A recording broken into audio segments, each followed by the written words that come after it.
mistakenly broke my neck. Yeah, it was fun.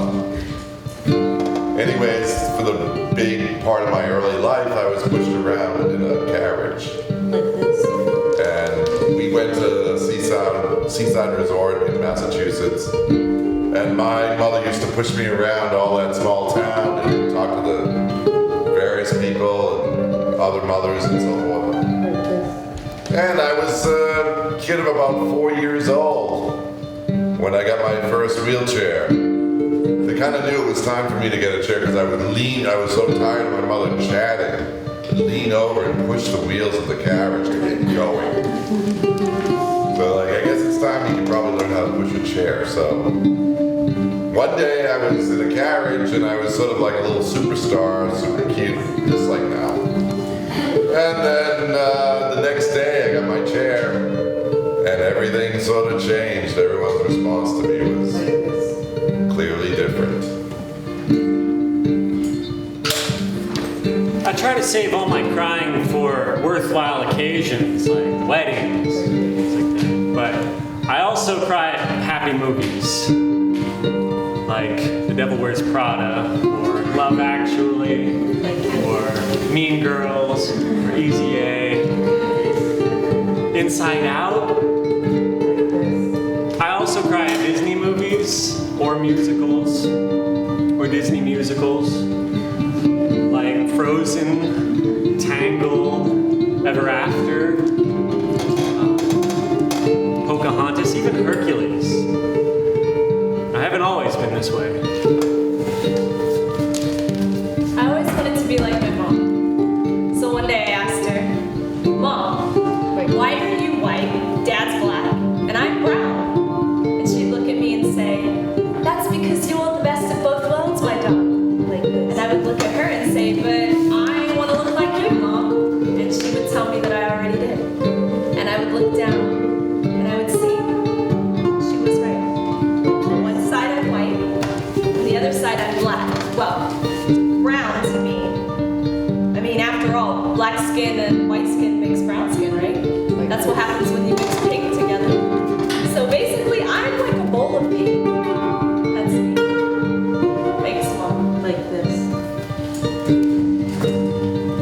And then, when everything fell apart, and I lost my way, lost my place, lost my friends, there was that huge redwood, Like this. climbing branch by branch, 4 stories up, and then standing up at the very top, balanced in the center of the 3-pronged branch. Arms outstretched, Like this. knocking on the door of endings. The only time I felt completely alive. Like this.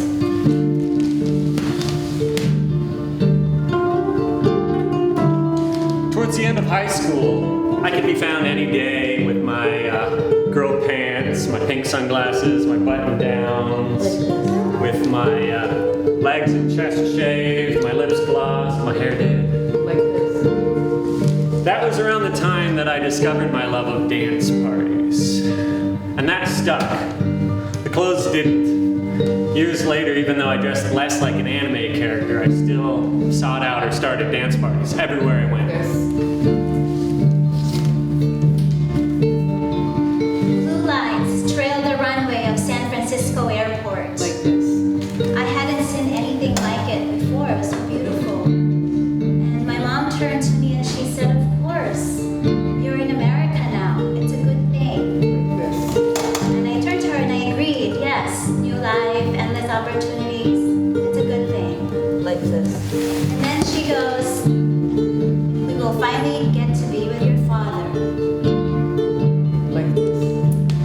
I thought to myself, Mom, those blue lights, those are good things. Like this. Now it's less about color and more about my heritage, my culture. You see, I'm half British, half American. Like this. So as a teenager, that became like a challenge. Which one do I identify with? Can I be both? Am I Ameritish? Or American? I don't know. I like tea and biscuits at tea time, but I also like hot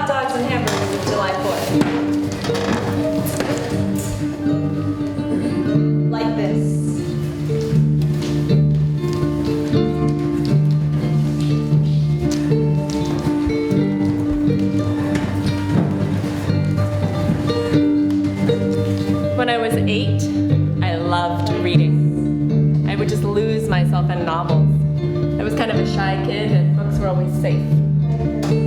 So once I was reading this book on the steps of the library and I heard these footsteps really loud and they stopped right when they got to me.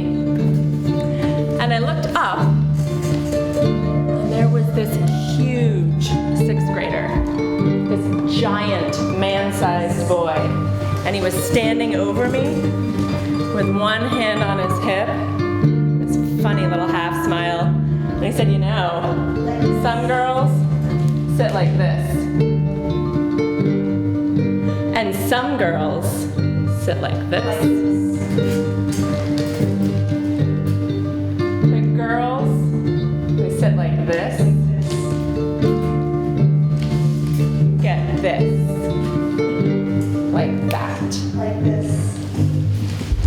At some point, I just stopped correcting people when they just assumed that I was there for the boys. It made it a lot easier to sidestep the inevitable bro conflict that would ensue anytime some guy's girlfriend decides that I'm more fun to dance with. Also, free drinks, always accepted. And I had similar problems every time I went to the pool or the beach. And it was probably to do with my swim trunks, which were in fact made for a man, but for a man of a different era. And by today's standards, might be considered a little too red, a little too floral, a little too small. I got them at a secondhand store, and the girl behind the counter said they'd fit me swimmingly. So, you know, sold. Dance party.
Santa Cruz. My real life was about to start. Every night, I would sit out on the balcony of our dorm and watch the sunset.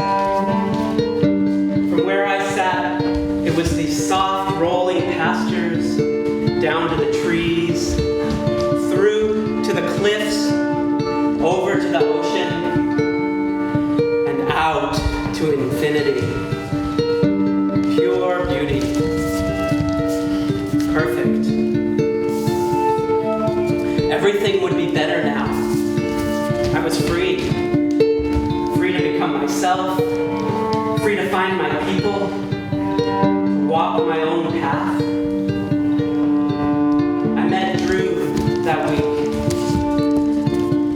It was immediate. Lots of singing and being silly. Sharing our pain, talking about friendship and intimacy and sexuality, the road less traveled, lots of long hugs, massages, and then Alexis showed me that Ginsberg poem about his first sex with a man. Wow. Was a place for this, for me. The bike trip with Drew, just the two of us, to the lighthouse, 2 nights. We were like young lovers in the movies. Everyone watching knows they're gonna get together eventually, it's just a matter of time. And yet love's following the tension of these two beings, soaked in desire, yet somehow unable to acknowledge what is so obvious and inevitable between them. campus. His book had been the catalyst for everything.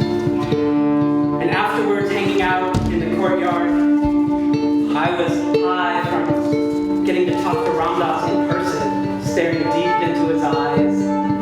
And Drew was high from Ramdas saying he's bisexual. Just saying it, just like that, in front of everyone. Drew kept repeating this over and over. I kept stealing knowing looks at Alexis. Making love with him was close. Really close. And then that one night, late, sitting on the floor of our college mailroom, after talking for hours, I finally got up the courage to tell him, I'm bisexual. And from there, it was an unstoppable slide to, I'm in love with you.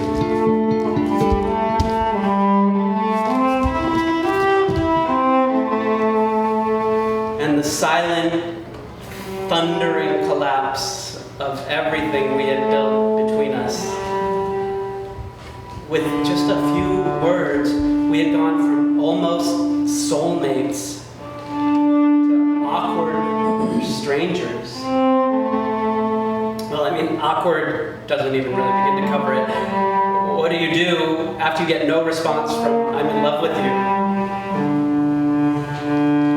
We had come so far, and suddenly we were on opposing teams in different lands, on different planets, speaking different languages.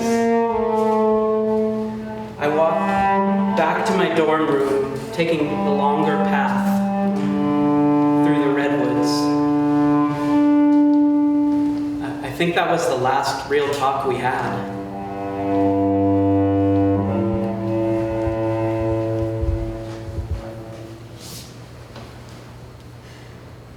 You know,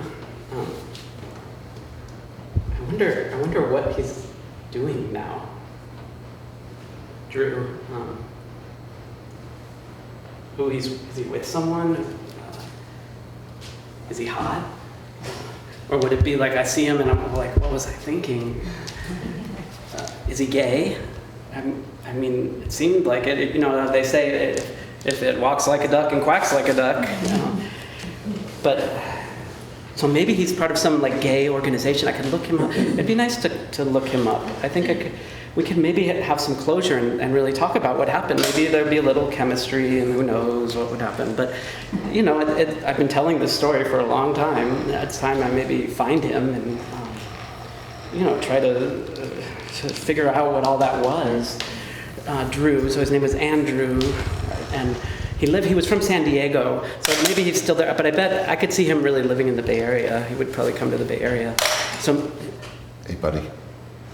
oh, yeah. Yeah, we gotta keep moving, maybe. Oh, I'm sorry. I got a little disoriented. I'm not sure what's next. Diamond? So, Suggestions? Rich? Dawn? Maybe Rachel. Val? Reese? Yeah. Don't look away. Help me out here. I'm sorry. It happens. Anything light, maybe? Something light? dance party?